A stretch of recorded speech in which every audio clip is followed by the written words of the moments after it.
चेहरे होते हैं, जो चेहरे आप कभी देखते नहीं, जिनके बारे में बहुत ज्यादा चर्चा नहीं करते, वैसे चेहरे भी कई बार सामने आ जाते हैं, चाहे वो प्रदेश अध्यक्ष के तौर पर नेतृत्व देना हो या फिर जब मुझे मध्य प्रदेश का ही जिक्र याद आ रहा है कि उमा भारती के बाद बाबूलाल गौर और उनके बाद शिवराज सिंह चौहान, तब किसी ने कल्पना नहीं की थी कि ये नाम भी आ सकता है जो उमा भारती को रिप्लेस करेगा और फिर लंबे वक्त तक एक रिकॉर्ड समय तक मुख्यमंत्री बनने का जो रिकॉर्ड स्थापित करेगा।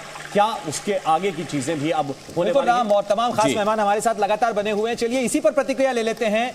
क्या नया मुख्यमंत्री, नया चेहरा इन तीनों राज्यों के अंदर बीजेपी देगी? संगीत रागी जी। देखिए, ये सवाल पहले भी आया था और मुझे लगता है कि इन तीनों राज्यों में भारतीय जनता पार्टी कोई नए जनरेशन से कोई नया मुख्यमंत्री ही चुनाव करेगी।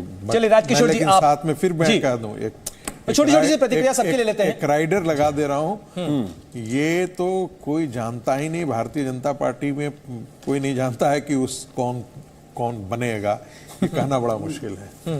वो तो ठीक है, क्योंकि ऐसा कहा जाता है कि भारतीय जनता पार्टी में कि सिर्फ दो लोग ही तय करते हैं, लेकिन खैर वो कहने की बातें हैं। एक पूरा प्रोसेस है, प्रक्रिया उससे निकलेगा। लेकिन निश्चित तौर पर मुझे लगता है कि इससे बेहतर मौका नहीं हो सकता है जब आप युवा या नया नेतृत्व आप दे पाए, क्योंकि लंबे समय से जब कोई चीज चली आ रही है तो अगर आप नए लोग को सामने नहीं लाएंगे, नया नेतृत्व नहीं खड़ा करेंगे, तब तक ये बात नहीं बनेगी। और ये बीजेपी कर सकती है कि जिस तरीके से गुजरात में पूरा मुख्यमंत्री बदल के, पूरी कैबिनेट बदलकर, जिस तरीके का राकेश शुक्ला जी, राजस्थान और मध्य प्रदेश आप अच्छी तरीके से जानते हैं। इन दोनों राज्यों की अगर बात की जाए तो बीजेपी का नेतृत्व बहुत समय से कोशिश कर रहा था कि यहां पर एक लीडरशिप चेंज किया जाए। क्या ये माना जाए बीजेपी के लिए एक बहुत सुनहरा मौका? बिल्कुल। मोदी जी की तरफ से तो एक स्लोगन भी चलाया गया कि मोदी के मन में एमपी और एमपी के मन में मोदी। तो स्वाभाविक था कि मोदी जी ने तय कर लिया कि एमपी में कौन, इसीलिए उन्होंने वो खुद मैदान पे उतरे, पूरा मोर्चा संभाले, 7 बड़े चेहरों को उतार दिया। तो जो भी शिवराज सिंह चौहान को लेके, मैं भारतीय जनता पार्टी की बात नहीं कर रहा हूँ, वह भाजपा विरोधी लहर नहीं थी, शिवराज सिंह चौहान के खिलाफ जो माहौल था उसको उन्होंने काउंटर किया। और आज देखिए कि 165 का आंकड़ा चल रहा है। तो ऐसे में परिवर्तन होगा और उस परिवर्तन के साथ ये भी देखा जाएगा कि सोशल इंजीनियरिंग के तहत जातिगत समीकरण और स्थानीय स्तर पर सारी परिस्थितियों को देखते हुए वहां पे मुख्यमंत्री का नाम तय होगा। वो कोई भी हो सकता है। क्योंकि बीजेपी की हम बात कर रहे हैं, सचिन बुधालिया, क्या ये माना जाए कि जितने लड़ाए गए नेता हैं उन्हीं में से होगा या और कोई सरप्राइज भी तैयार रहना चाहिए मध्य प्रदेश के लोगों को? दोनों बातें हो सकती हैं, सरप्राइज भी हो सकता है, क्योंकि संभावनाएं बिल्कुल खुली रखते हैं। जब आप नरेंद्र मोदी जी की बात करते हैं, इतने सारे विकल्प, इतनी लीडरशिप होने के बावजूद बाहर से भी आ सकता है कैंडिडेट, ये कह रहे हैं आप? नहीं, बाहर से मतलब जो विधानसभा चुनाव नहीं लड़ा वो भी हो सकता है, मेरा केवल इतना कहना है। और बस थोड़े ही समय का वक्त की बात है, वो भी सामने आ जाएगा। श्वेता जी, तेलंगाना की बात भी महत्वपूर्ण हो जाती है इसके अंदर। कांग्रेस बहुत लंबे समय बाद, कहा जाए कि आंध्र प्रदेश जब विभाजन हुआ उसका, तेलंगाना बना, उसके बाद से तो वो सत्ता का निर्वासन ही झेल रही थी। अब जब उसकी सत्ता में वापसी होती नजर आ रही है फिलहाल, तब क्या रेवंत रेड्डी होंगे चीफ मिनिस्टर? क्लैरिटी है? क्लैरिटी देखिए, कांग्रेस के अंदर बहुत सारी चीज़ें चल रही हैं, लेकिन मुझे कांग्रेस की जो आपने बात कही कि लंबे समय बाद सत्ता में वापसी के साथ साथ एक और चीज़ है जो हमको देखना चाहिए कि बीजेपी का वोटिंग परसेंटेज बढ़ा है, कांग्रेस का भी बढ़ा है।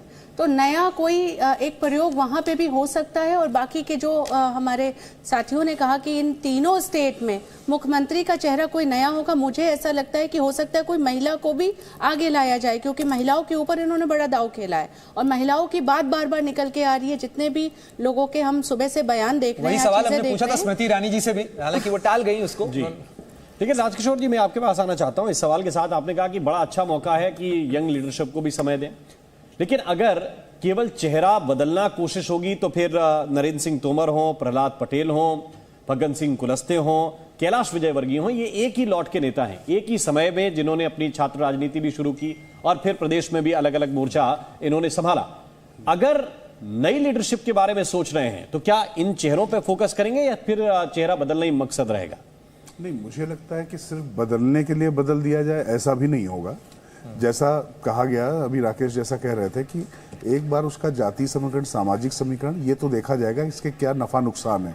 लेकिन जाहिर तौर पर ये जो नए लोग, जो कद्दावर लोग उतारे गए, उनकी अनदेखी तो नहीं की जाएगी। और इसमें कुछ लोग युवा दिखाई भी पड़ रहे हैं इस फ्रेम में, मुझे लगता है कि देख सकते हैं इस पे भी आप। जी। और अतुल पाटिल साहब भी इस वक्त हमारे साथ बने हुए हैं। अतुल पाटिल साहब, चर्चा आगे काफी लंबी होगी, लेकिन कुछ चीजें ऐसी हैं जिनको लेकर क्या आपको लगता है कि एक बड़े मंथन की आवश्यकता है, क्योंकि आप अगले 4 महीने में उस मैदान में उतरने जा रहे हैं जिसको लोकसभा का बैटल कहा जाता है, और ये खासतौर से जो हिंदी के प्रदेश हैं, विशेष रूप से अगर दक्षिण को थोड़ा सा अलग करें, जहां पर बहुत सारी लोकसभा की सीटें हैं, वहां पर आपकी अब तक की जो रणनीति है वो काम आती हुई दिखाई नहीं दे रही। नहीं, ऐसा है कि अभी अगर भाजपा यहाँ हार जाती तो जरूर तो उनसे यही सवाल पूछता मैं। लोकसभा के चुनाव अलग होते हैं, विधानसभा के चुनाव अलग होते हैं, तो लोकसभा के लिए हमें मंथन तो जरूर करना पड़ेगा, इसमें कोई दो राय नहीं। ये तो बात करनी ही पड़ेगी, आत्मपरीक्षण करना पड़ेगा, मंथन करना पड़ेगा, और लोकसभा के चुनाव को नए सिरे से पूरी ताकत के साथ खड़ा होना पड़ेगा। लेकिन फिर मैं ये बात दोहरा दूँ कि जिस तरह से राजस्थान में इतिहास रहा है 5 साल बाद पलटने का, वो रिवाज तो कायम रहा, दिख रहा है थोड़ा थोड़ा। लेकिन ये बात भी है कि जिस तरह से हम हारते थे उस रिवाज को तो हमने तोड़ दिया। हम आज जो है वो कॉम्पिटिटिव नंबर में है, हमने बहुत ज़बरदस्त लड़ाई जो है वो सामने पेश की है राजस्थान में। और राजस्थान में चैलेंज अभी जो है वो भाजपा के सामने है। 500 रुपये का सिलेंडर मिल रहा था ना वहाँ पे, पूरे देश में देना पड़ेगा अभी। 25 लाख की चिरंजीवी योजना हम 50 लाख की करने वाले थे, एमएसपी को हम कानून करने वाले थे, गिग वर्कर्स के लिए एक्ट करने वाले थे, काफ़ी सारी नई योजनाएं जो है वो वहाँ पर लाने की हमने बात की थी। ओपीएस योजना वहाँ चल रही है, उसे कानूनी जमा पहनाने की हमने बात की थी। तो ये सारे चैलेंजेस जो है वो बीजेपी को अभी पूरे करने पड़ेंगे, हम तो कर रहे हैं। बिल्कुल यकीनी तौर पर, और वो चैलेंज अगर पूरे नहीं होंगे तो फिर से जनता के हाथ में एक बार कमान होगी।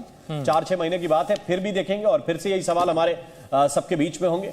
वैसे बढ़ते हैं आगे। काउंटिंग के 7 घंटे पूरे हो गए हैं। रुझानों में बीजेपी दमदार जीत के साथ दिल्ली बीजेपी दफ्तर से लेकर राजस्थान बीजेपी कार्यालय तक, रायपुर तक, भोपाल तक जश्न मना रही है। लेकिन अब देखना यह होगा कि नेताओं की में से किसकी प्रार्थना होगी स्वीकार।